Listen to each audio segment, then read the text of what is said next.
Hello everyone, welcome to CBL. This is the last part of our topic, the moderate phase of Indian National Congress. ये हमारी पीछे वाली दो videos का ही continuing portion है, but it is the most important topic from your exam point of view. चाहे prelims हो चाहे मेंस हो, इस वाले टॉपिक से काफ़ी ही क्वेश्चंस बनते हैं. तो I expect all of you to remember all the facts that we cover in this portion and even understand the underlying historical context, ताकि मेंस में भी ये चीज़ आपको हेल्प करे. So let us start.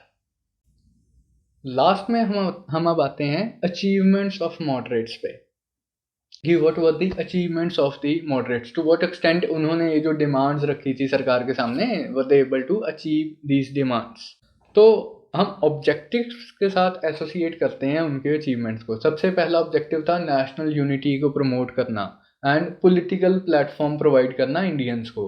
वो तो ऑब्जेक्टिव अचीव हुआ ही है. धीरे धीरे करके उन्होंने different sections of Indian society को अपने साथ एसोसिएट किया एंड उन्हें एक पॉलिटिकल प्लेटफॉर्म दिया. फिर अगर मैं पॉलिटिसाइजेशन ऑफ एजुकेटेड इंडियंस की बात करूं, तो ये ऑब्जेक्टिव भी मोर और लेस अचीव हुआ है. इन्होंने काफ़ी सारी बुक्स लिखी, न्यूज़पेपर्स की हेल्प ली, तो ये प्रेस लिटरेचर की मदद से directly politicisation of educated Indians हुआ है. हाँ, अनएजुकेटेड इंडियंस या इलिटरेट इंडियंस के लिए इन्होंने कोई ज़्यादा स्टेप्स नहीं उठाए, वो उनका ऑब्जेक्टिव भी नहीं था. अब इन मेथड से तो डायरेक्टली उन्होंने पॉलिटिसाइज किया है एजुकेटेड इंडियंस को. इनडायरेक्टली भी उन्होंने कुछ चीज़ें अडॉप्ट की हैं. जैसे जो लेंदी पिटीशंस ड्राफ्ट करते थे कि ये हमें फ्लॉज लग रहे हैं आपकी सरकार में, इसलिए हमें ये ड्रॉबैक्स लग रहे हैं एंड हमारी ये डिमांड है. अब ये पिटीशंस अदरवाइज तो गवर्नर जनरल को प्रेजेंट करते थे, सेक्रेटरी ऑफ स्टेट को प्रेजेंट करते थे, या ब्रिटिश किंग एम्परर को प्रेजेंट करते थे. लेकिन अब इसमें एमजी रानडे की एक फेमस स्टेटमेंट है. वो कहते हैं, उस टाइम पे अगेन एक और मॉडरेट लीडर थे, गोपाल कृष्ण गोखले, जिनके बारे में हमने पढ़ा है. अब रानडे सीनियर लीडर थे, गोखले यंग लीडर थे. गोखले एक बात से बहुत परेशान थे कि हमने इतनी लंबी चौड़ी पिटीशन ड्राफ्ट की एंड गवर्नर जनरल ने 2 लाइन का रिप्लाई भेज दिया. तो रानडे गोखले को समझाते हैं कि इतना फ्रस्ट्रेट होने वाली बात नहीं है, तू इन पिटीशंस का सही मतलब एंड सही सिग्निफिकेंस समझ. ये पिटीशन जो लंबी चौड़ी पिटीशन जिसकी तुम बात कर रहे हो, ये हमने प्रेजेंट तो गवर्नर जनरल को ही की थी, लेकिन सिर्फ नॉमिनल टर्म्स में. एक्चुअली ये जो पिटीशन थी हमने गवर्नर जनरल को नहीं, पीपल ऑफ इंडिया को एड्रेस की थी, ताकि लोगों को इस पिटीशन के बारे में पता चले, इस पिटीशन के कंटेंट्स के बारे में पता चले कि सरकार की फंक्शनिंग में ये प्रॉब्लम्स थी, इसलिए ये प्रॉब्लम्स हैं एंड ये इनका सोल्यूशन है. तो इन्होंने पिटीशन से भी लोगों को पॉलिटिकली एजुकेट करने की कोशिश की. फिर इनकी अपनी एग्जाम्पल, क्योंकि ये अपने सेशंस डेमोक्रेटिक मैनर में कंडक्ट करते थे, तो उस एग्जाम्पल से भी लोगों में डेमोक्रेसी का आइडिया थोड़ा सा पॉपुलराइज हुआ. अब आप बोलोगे कि सर ये क्या अब्स्ट्रैक्ट सी बातें आप कर रहे हो, पता नहीं अचीव हुआ या नहीं हुआ. कुछ टेंजिबल भी इन्होंने अचीव किया है कि नहीं किया. तो टेंजिबल अचीवमेंट्स की अगर मैं बात करूं तो इसमें आएगा इंडियन काउंसिल्स एक्ट 1892. इन्होंने डिमांड्स की, उन डिमांड्स को पार्शली आप कह सकते हो कि एड्रेस करते हुए ब्रिटिश इंडियन काउंसिल्स एक्ट 1892 पास करती है. अब इस एक्ट के बारे में भी चेतन सर ने पॉलिटी की प्लेलिस्ट में वीडियो बनाई हुई है, आप लोग उसे ज़रूर देखें. मोटा मोटा सा मैं बता देता हूँ इस एक्ट में है क्या. एक तो हिस्ट्री के पॉइंट ऑफ व्यू से फैक्चुअल इन्फॉर्मेशन, इस एक्ट को लॉर्ड क्रॉस एक्ट भी बोला जाता है. लॉर्ड क्रॉस उस टाइम पे सेक्रेटरी ऑफ स्टेट थे. क्या कहता है ये एक्ट कि तुम डिमांड कर रहे हो जी इंडिया काउंसिल अबॉलिश कर दी जाए, भूल जाओ. उसी के बेसिस पे, वो तो फंडामेंटल इंस्टीट्यूशन है हमारा, जिसके बेसिस पे हम इंडियन एम्पायर को गवर्न कर रहे हैं, उसे कैसे अबॉलिश कर दें. हाँ, लेकिन आप बोल रहे हो कि काउंसिल्स को एक्सपैंड किया जाए. ये डिमांड आपकी थोड़ी सी हमें ठीक लग रही है, तो हम काउंसिल्स को एक्सपैंड कर देते हैं, लेकिन मार्जिनली, उस एक्सटेंट तक नहीं जिस एक्सटेंट तक तुम बोल रहे थे. तो उन मार्जिनल एक्सपेंशन ऑफ काउंसिल्स हुआ, प्रोविंशियल काउंसिल्स भी एंड इंपीरियल काउंसिल भी. किस तरह से? अब यहाँ इंडियंस डिमांड कर रहे थे कि प्रिंसिपल ऑफ इलेक्शंस इंट्रोड्यूस किया जाए, इंडियन पार्टिसिपेशन बढ़ाई जाए. तो उन्होंने इलेक्शंस का like as such direct elections या वोटिंग का सिस्टम तो नहीं इंट्रोड्यूस किया, हाँ आप कह सकते हो कि इनडायरेक्ट इलेक्शंस का सिस्टम इंट्रोड्यूस किया। अब ये जो लाइक फ्रेज है कि indirect system of election was introduced, आपको एग्जाम वगैरह में आती है, एमसीक्यूज में आ सकती है कि 1892 में ये सिस्टम इंट्रोड्यूस हुआ।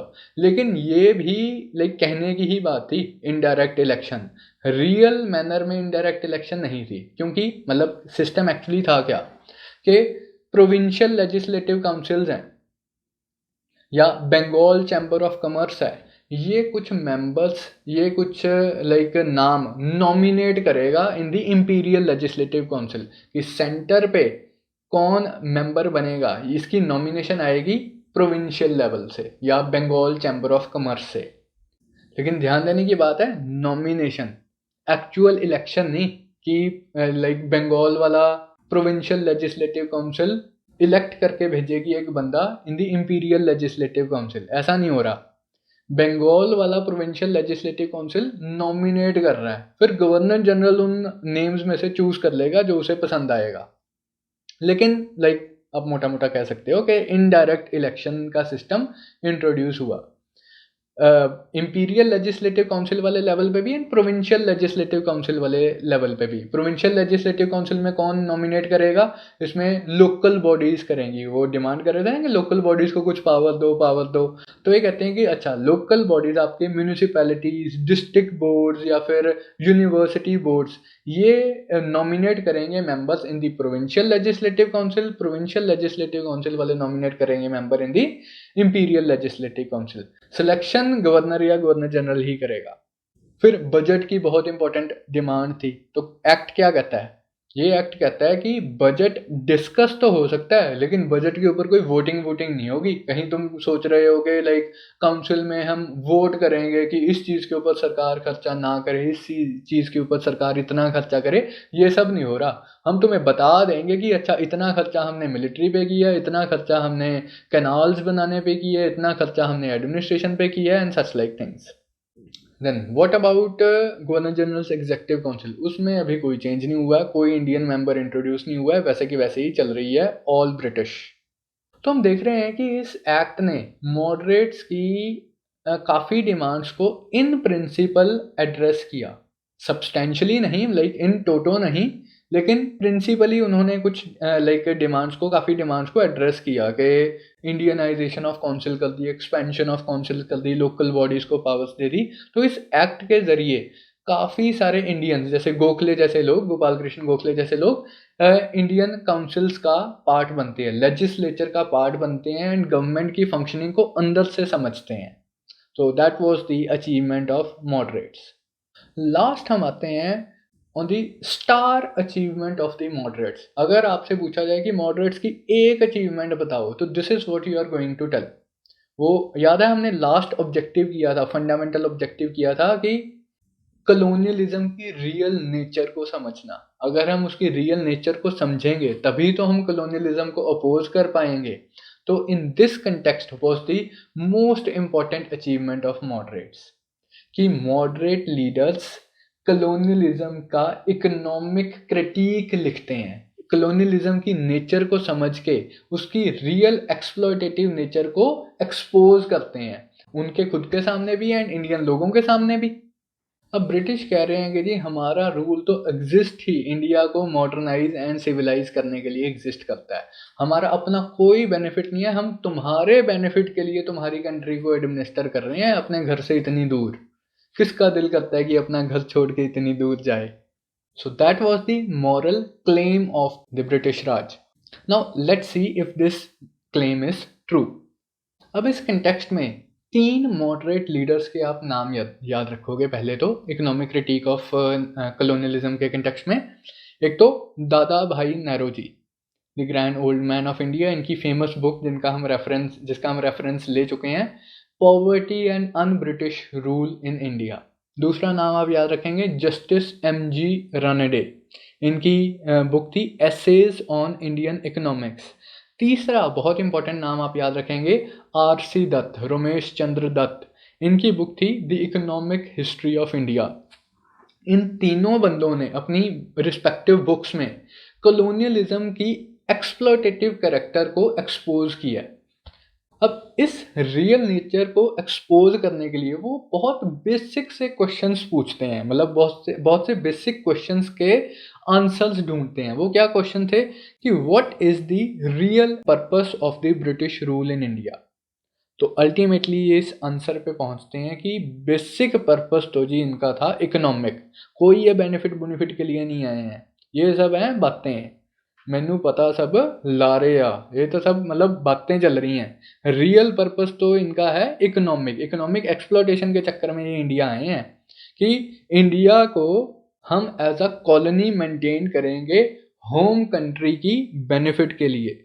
उन्होंने देखा कि पूरी इंडियन इकोनॉमी को तो लाइक कॉलोनाइज कर लिया गया है, पूरी इंडियन इकोनॉमी को ब्रिटिश इकोनॉमिक बेनिफिट के लिए इस्तेमाल किया जा रहा है। तो ये colonial nature of Indian economy, यही तो मेन ऑब्स्टेकल है in the path of Indian economic development. India grow क्यों नहीं कर पा रहा है, इंडिया गरीबी से बाहर क्यों नहीं निकल पा रहा है, उसका रीजन यही तो है कि ब्रिटिश ने अपना इकोनॉमिक कंट्रोल बना के रखा हुआ है, कॉलोनियल कंट्रोल बना के रखा हुआ है इंडियन इकोनॉमी के ऊपर। इकोनॉमिक डेवलपमेंट तो कहते दूर की बात है, ब्रिटिश रूल की वजह से इंडिया में पॉवर्टी एंड इम्पॉवरिशमेंट इंक्रीज हो रही है। किस तरह से? अब ब्रिटिश कह रहे हैं कि तुम्हें दिख नहीं रहा कि इतनी रेलगाड़ियां चल रही हैं तुम्हारे देश में, कोल माइनिंग इंडस्ट्री को हमने प्रमोट किया, टी इंडस्ट्री को हमने इंपोर्ट किया, जूट इंडस्ट्री को हमने इंपोर्ट किया, किसके लिए हम ये सब कुछ कर रहे हैं? तुम्हारे लिए ही तो कर रहे हैं। तो ये मॉडरेट लीडर्स कहते हैं कि थम जाओ, शांति। हम ये नहीं कह रहे कि तुमने लूट मचाई हुई है, कि तुम शरेआम प्लंडर कर रहे हो, लोगों से के घरों से पैसा लूट के लेके जा रहे हो, नहीं। वो डायरेक्ट फॉर्म ऑफ एक्सप्लोरेशन खत्म हो गई है रिवोल्ट ऑफ 1857 के बाद। लेकिन अब जो एक्सप्लोटेशन हो रही है वो बहुत ही इनडायरेक्ट एंड सटल मैनर में हो रही है, अंडरग्राउंड से मैनर में हो रही है। ऊपर से देख के लगता है कि सब अच्छा चल रहा है, कि ट्रेन चल रही है, बढ़िया इकोनॉमिक बेनिफिट हो रहा है, इंडस्ट्री लगी हुई है, बढ़िया इकोनॉमिक बेनिफिट हो रहा है, ऊपर से सब कुछ अच्छा लग रहा है। लेकिन बहुत ही सटल एंड इनडायरेक्ट मैनर में अभी भी एक्सप्लोटेशन हो रही है। कैसे? वो कहते हैं कि एग्जाम्पल ले लेते हैं हम रेलवेज का। अब तुमने बहुत ढिंडोरा पीटा कि सड़कें चल रही हैं, लाइक ट्रेन चल रही हैं एंड ऑल। ये रेलवेज इंडिया में इस्टेब्लिश किसने की हैं, कौन कंट्रोल कर रहा है? Private companies incorporated in Britain. ये ब्रिटेन में इस्टेब्लिश्ड प्राइवेट कंपनीज इंडिया में अपना पैसा इन्वेस्ट करती हैं रेलवेज में। ब्रिटिश इंडियन सरकार इन कंपनीज को गारंटी देती है कि अगर आपको प्रॉफिट ना हुआ तो हम अपनी जेब से आपको पैसे देंगे। ये ड्रेन ऑफ वेल्थ नहीं है तो क्या है? आप इंडिया के टैक्स पेयर्स द्वारा दिया गया पैसा आप इन कंपनीज के प्रॉफिट को इंश्योर करने में स्पेंड कर रहे हो। फिर क्योंकि इन कंपनीज को पता है कि ब्रिटिश इंडियन सरकार ने गारंटी दी हुई है कि हमें तो प्रॉफिट मिलेगा ही मिलेगा, ये ओवर एक्सपेंडिचर करती हैं, महंगी प्रॉपर्टीज खरीदते हैं, महंगे मटेरियल्स का इस्तेमाल करते हैं, महंगे चीज़ों को इंपोर्ट करते हैं, क्योंकि इन दी एंड तो प्रॉफिट तो इनकी ऑपरेशन, रेलवेज की ऑपरेशन से नहीं आ रहा, प्रॉफिट तो ब्रिटिश इंडियन सरकार ने गारंटी किया हुआ है। फिर रेलवेज ने इंडिया में कौन सी इंडस्ट्रियल डेवलपमेंट प्रमोट कर दी है? अगर हम देखें तो रेलवे के बोगीज इंग्लैंड से इंपोर्ट हो रहे हैं, रेलवे के लाइक ट्रेन का इंजन इंग्लैंड से इंपोर्ट हो रहा है, रेलवे लाइन, रेल की पटरियां इंग्लैंड से इंपोर्ट हो रही हैं, मशीन्स इंग्लैंड से इंपोर्ट हो रही हैं, आयरन के ब्रिजेस बनते थे, स्टील के ब्रिजेस बनते थे, इंग्लैंड से as it is steel import हो रहा है। तो अगर सब कुछ इंग्लैंड से ही इंपोर्ट होना है तो इंडियन रेलवेज तो ब्रिटिश इंडस्ट्रियल डेवलपमेंट को एड कर रही है कि इंडियन इंडस्ट्रियल डेवलपमेंट को एड कर रही है? इंडिया में तो तुमने कोई इंडस्ट्री नहीं लगाई कि रेलवे वैगन्स बनाने के लिए, बोगीज बनाने के लिए, इंजन्स बनाने के लिए, रेल लाइंस बनाने के लिए, सब कुछ तो तुम इंपोर्ट कर रहे हो और बात कर रहे हो like benefit of railways to Indians की। इसी तरह से कहते हैं कि तुम बाकी इंडस्ट्रीज की बात कर लो, कोल माइंस की बात कर लो, कि कोल माइन इंडस्ट्री तुमने इंडिया में क्यों बनाई है? ताकि इंडिया में इंडस्ट्रियल डेवलपमेंट हो। बकवास। रादर तुम इस कोल को एक्सपोर्ट कर देते हो ब्रिटेन में ताकि ब्रिटिश इंडस्ट्रीज इस कोल का इस्तेमाल कर सकें। इसी तरह से टी एंड जूट इंडस्ट्रीज, ये industries these are owned by the British finance houses and इनसे जितना भी प्रॉफिट है सारा का सारा प्रॉफिट तुम इंग्लैंड ले जाते हो। टी सारी की सारी तुम वर्ल्ड मार्केट्स में एक्सपोर्ट करते हो। इससे इंडियंस को कहाँ बेनिफिट हो रहा है? अगर इंडियन कंपनीज इस टी इंडस्ट्री को चलाती तो इनके एक्सपोर्ट से जो प्रॉफिट होता वो इंडियंस को मिलता। अब ब्रिटिश कंपनीज इन इंडस्ट्रीज को चला रही हैं तो इससे जो प्रॉफिट हो रहा है वो सारा का सारा प्रॉफिट जा रहा है ब्रिटेन। तो ये जो चीज़ थी drain of wealth, it was one of the key aspects of the economic critique of colonialism. किस तरह से हो रहा था ये drain of wealth in India? एक तो वही जो हमने डिस्कस किया कि प्रॉफिट्स ऑफ कंपनीज, कि अगर ब्रिटिश कंपनीज इंडिया में काम करेंगी उन्हें जो प्रॉफिट होगा वो सारा का सारा ब्रिटेन चला जाएगा। फिर कंपनीज के एम्प्लॉयज़ की सैलरीज वगैरह वो सारी भी यहाँ का प्रॉफिट है वो जो ब्रिटेन ट्रांसफ़र हो रहा है। अब कंपनीज के एम्प्लॉयज़ को छोड़ो, government employees, government of India के एम्प्लॉयज़, अगर सारे के सारे आईसीएस ऑफिसर्स, अगर सारे के सारे officials of the government Britain से इंडिया आएंगे तो उनकी जो सैलरीज हैं, उनकी जो पेंशन हैं, वो सारा पैसा कहाँ जा रहा है? ब्रिटेन जा रहा है। ड्रेन ऑफ वेल्थ हो रहा है। फिर हमने ऑलरेडी पॉइंट डिस्कस किया use of Indian military abroad, कि आप सारी इंटरनेशनल कन्फ्लिक्ट्स में इंडियन मिलिट्री का इस्तेमाल कर रहे हो, इंडियन आर्मी का इस्तेमाल कर रहे हो। इसके लिए ब्रिटेन को इंडिया को पे करना चाहिए, लेकिन कोई पे नहीं किया जा रहा है। तो ये भी एक indirect form of drain of wealth है। फिर most direct form of drain of wealth moderates के हिसाब से था होम चार्जेस। ये होम चार्जेस क्या थे? कहते हैं कि तुमने यार इतना बड़ा ऑफिस बनाया हुआ है इंडिया काउंसिल का, उसमें 15 मेंबर्स हैं, एक सेक्रेटरी ऑफ स्टेट है एंड इतना बड़ा लाइक क्लरिकल सेक्रेटेरियल स्टाफ है, उन सब की सैलरीज भी ब्रिटिश इंडियन गवर्नमेंट दे रही है। वो लोग तो इंडिया काम भी नहीं कर रहे हैं, फिर भी उनकी सैलरीज इंडियन रेवेन्यू से निकल रही हैं। एंड इन सारी चीज़ों को फैसिलिटेट करने के लिए आप इंडियन लोगों के ऊपर हैवी टैक्सेस इम्पोज करते हो, हाई लैंड रेवेन्यू इम्पोज करते हो, इनकम टैक्स इम्पोज करते हो। इन सारे चैनल्स के थ्रू वो इंडियंस का पैसा ब्रिटेन जा रहा है, ड्रेन ऑफ वेल्थ हो रहा है। इसका कॉन्सिक्वेंस क्या है कि इंडिया में कोई कैपिटल अक्यूमुलेशन नहीं हो रही है, कि सरप्लस पैसा इंडिया में नहीं बच रहा है, सरप्लस पैसा ब्रिटेन जा रहा है।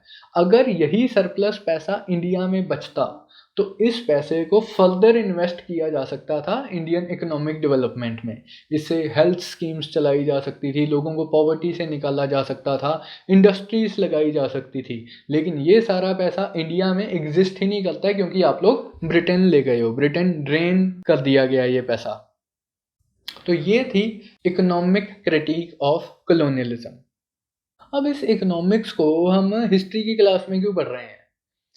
इस क्रिटिक का बहुत इम्पोर्टेंट पॉलिटिकल सिग्निफिकेंस था। जैसे मैंने स्टार्टिंग में बताया कि लाइक ये ब्रिटेन ने अपनी एक कल्चरल एंड मॉरल इमेज सी बना के रखी हुई थी कि वो इंडिया में एक सुपीरियर सिविलाइजिंग फोर्स की तरह आए हैं, इंडियंस के बेनिफिट के लिए आए हैं।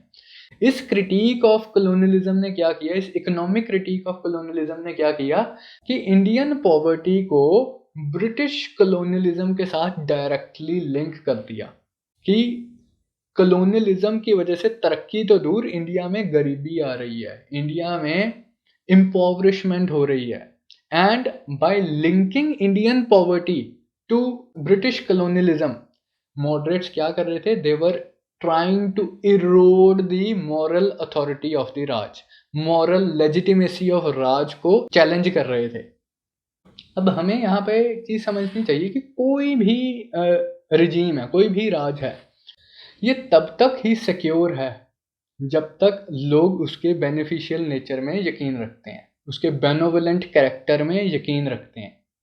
अगर लोगों के दिलों में से ये फेथ ही चला जाए, अगर लोगों को यही लगने लग जाए कि इस राज से, इस रिजीम से हमें कोई फ़ायदा नहीं हो रहा है, रादर हमें नुकसान हो रहा है, इसमें हम कभी भी फ्लोरिश नहीं कर पाएंगे, तो वो लोग सूनर और लेटर उस रिजीम को ओवरटर्न कर देंगे। कब तक ही हथियारों के बेसिस पे आप अपनी अथॉरिटी मेंटेन करके रखोगे? एक ना एक दिन आएगा जब लोग रिबेल कर देंगे।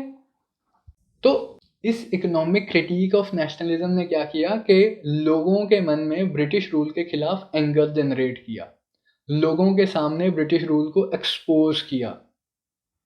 Now moderates had their own weaknesses, वो कभी भी इस एंगर को पॉलिटिकली चैनलाइज नहीं कर पाए, इस एंगर को पॉलिटिकली कैपिटलाइज नहीं कर पाए कि अब इस एंगर का इस्तेमाल करके हम लाइक एक मास रिबेलियन कर दें ब्रिटिश के अगेंस्ट। नहीं, मॉडरेट्स की ये अप्रोच नहीं थी, that was one of their weaknesses.